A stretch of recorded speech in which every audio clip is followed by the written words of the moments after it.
Hello everyone and welcome to Blogona Everything and welcome back to the channel and a match review as we look at how FC Barcelona fell to a 2-0 defeat away at the Sanchez Pizjuan against a very well organized Sevilla team with Julian Lopetegui really just showing Ronald Koeman like there's levels to this managing thing and like I'm above you.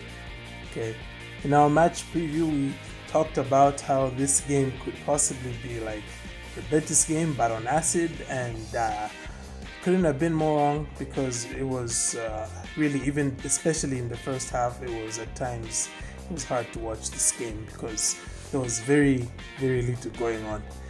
So in what was a clash between two of La Liga's top 4 teams, we saw Sevilla come out on top after really what was a tired performance from FC Barcelona. So as we normally do with match reviews, we'll look at how the teams lined up, then talk about Barcelona's performance on the night and discuss negatives and positives from the game, as well as pick the man of the match. So if this is your first time tuning in, this is how we usually do match reviews. And also guys, a quick reminder to hit like and subscribe if you're enjoying this video so you can keep up with all the FC Barcelona match reviews on this channel. So it's not going to be a particularly pleasant one this time around, but let's get into it. Let's go ahead and look at how the two teams set up. Sevilla set up as we were expecting with a 4-3-3, but within goes Bono with a back four of Escudero, Koundé, Diego Carlos and Alex Vidal, with a midfield three of Rakitic, Fernando and Jordan, and up front we had Papu Gomez, Yusuf Enesri and Suso. Barcelona on the other hand, the starting 11 looked as follows. It was a 4-3-3 as well, with Marc-Andre ter Stegen in goals, Jordi Alba, Samuel Umtiti, Oscar Mingueza and Junior Firpo at the back, Firpo coming in at right back. And in midfield we had a back three of Pedri, Busquets and De Jong, with Messi, Griezmann and Dembele up front. Let's now briefly look at how Barcelona performed in this game. The first half was a really tame affair with no more than one shot on target for either side.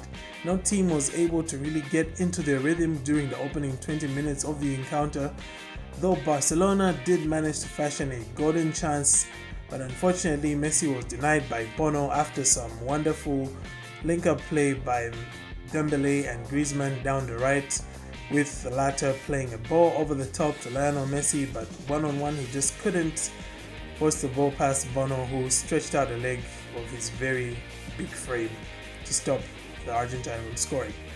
Sevilla were the first of the two teams to really get into any sort of rhythm, and once they did, they wasted no time in punishing Barcelona as Jules Koundé turned into prime Thierry Henry at the Bernabeu as he ran through the Barcelona defense and finished past Marc-Andre ter Stegen with unerring accuracy.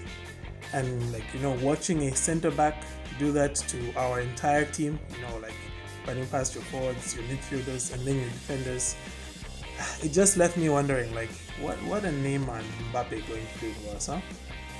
Scary stuff. There wasn't much action of significance after that goal by Koundé as the rest of the half went by with neither goalkeeper being tested, and 1-0 was the score at halftime, with Sevilla deservedly in the lead. The second half began with more intensity from both sides as Barcelona looked for a way back into the game whilst Sevilla sought to extend their lead, but it was Barca that seemed the livelier side though, as they dominated the early exchanges of the half. However, Sevilla denied them any real clear-cut opportunities as Koundé and Diego Carlos proved solid at the back, whilst Bono was equal to every shot that Barcelona managed to master past those two defenders.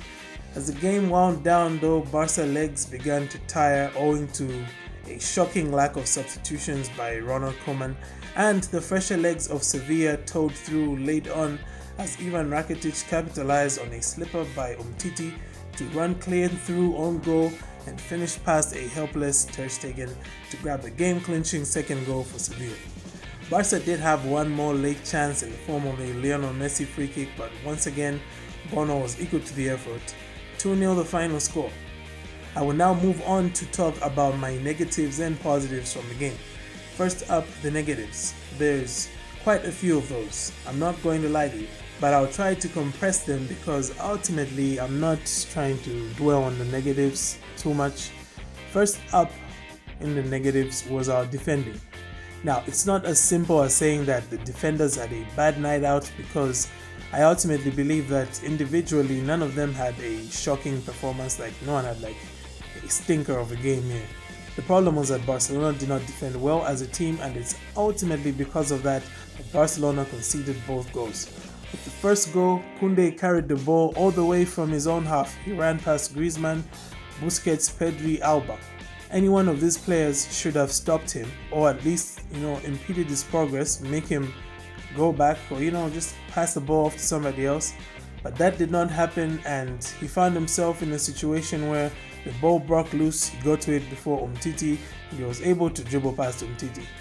And honestly, what Koundé did wasn't uncommon in this game, because we did see on quite a few occasions Sevilla players run through our midfield unencumbered, unchallenged by anyone, and just carrying the ball through the middle of the park like there was nobody there for us.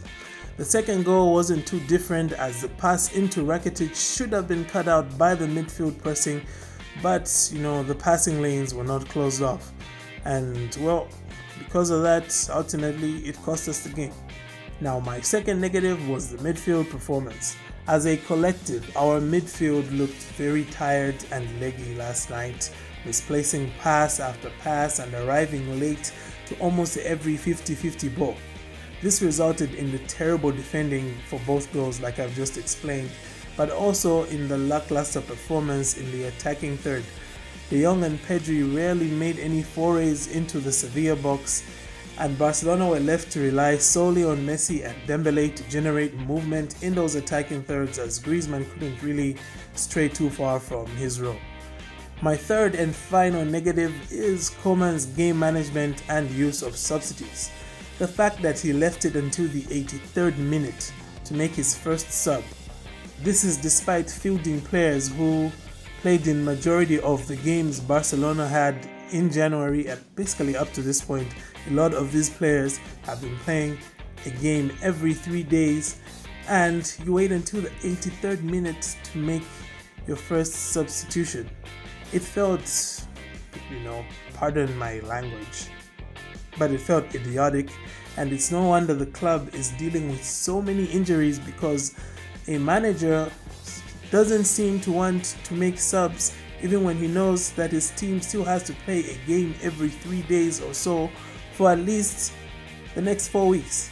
To top it off, Koeman just seemed too stubborn to shuffle around his pack, even when it was so clear that his setup on the night was reaping very few dividends, and that Julian Lopetegui had clearly done his homework on how Koeman's side plays, and he stifled them in their attack while also exposing them in their defense. Koeman would definitely need to think about that second leg and how he's going to set up for that. Otherwise, terrible performance by him overall, and this was really a match that Barcelona could have taken something from had Koeman been more proactive. I will now move on to some positives, should I say to a positive, because there's just one, okay? And that was the link-up play between Messi and Dembele. Watching the young Frenchman taking up the best possible positions and release his passes at just the right moments to ensure Messi was free of his marker when he was on the ball was a breath of fresh air in what was an otherwise poor attacking display by Barcelona. On another day, a goal or two would have come from the work that Messi and Dembele put in, but unfortunately, not tonight, and that was mostly thanks to the player who segues us into the next section, the man of the match, and that man is none other than the Moroccan shot stopper Yassine Bono. The Canadian-born North African was in unbelievable form as he single-handedly stopped Messi from continuing his habit of scoring against Sevilla with no more than 4 saves to deny the lively Argentine on the night. Honorable mentions do go to Ivan Rakitic, formerly of Barcelona, and the Mercurio Jules Thierry Henry Koundé, but the man of the match this time is the man between the sticks, Yassine Bono. Well, that does it for my match review, ladies and gentlemen. What were your thoughts on the match? Who was your man of the match? Feel free to leave your thoughts in the comments. Thank you for tuning in. Have a great day, and Forza Barca.